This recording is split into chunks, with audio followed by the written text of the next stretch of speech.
Hello అండి, welcome to my channel. మీరు మన ఛానల్ని ఫస్ట్ టైం కనుక చూస్తున్నట్టయితే సబ్స్క్రైబ్ చేయండి, ఇంకా లైక్ కూడా చేయండి. ముందుగా అందరికీ హ్యాపీ దివాళీ. మీరు ఎలా సెలబ్రేట్ చేసుకున్నారో నాకు కామెంట్లో చెప్పండి. మేమైతే చాలా బాగా సెలబ్రేట్ చేసుకున్నాం అనమాట. ఇల్లంతా బాగా డెకరేట్ చేసుకొని ముందు బయట ముగ్గులు వేసుకొని రంగులు అన్నీ వేసుకున్నాము. ఆ తర్వాత పంచలో కూడా ముగ్గులు వేసుకొని పూలు దీపాలు అన్నీ డెకరేట్ చేసుకున్నాము. ఆ తర్వాత అమ్మవారి దగ్గర కూడా నైవేద్యాలు అన్నీ పెట్టి స్వీట్స్ అవన్నీ పెట్టి డెకరేట్ చేసామన్నమాట. పిల్లలైతే వాళ్ళ డాడీ వాళ్ళతో కలిసి ఎంత బాగా ఎంజాయ్ చేస్తున్నారో.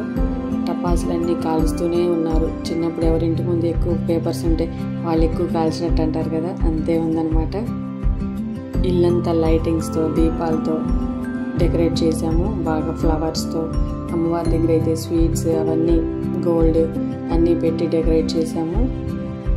తర్వాత అమ్మవారికి అయితే పూజ చేసుకున్నాం అనమాట. తర్వాత అమ్మవారి అష్టోత్తరం చదువుతూ అమ్మవారి దగ్గర 1 రూపీ కాయిన్స్ అయితే పెట్టుకున్నాం అనమాట.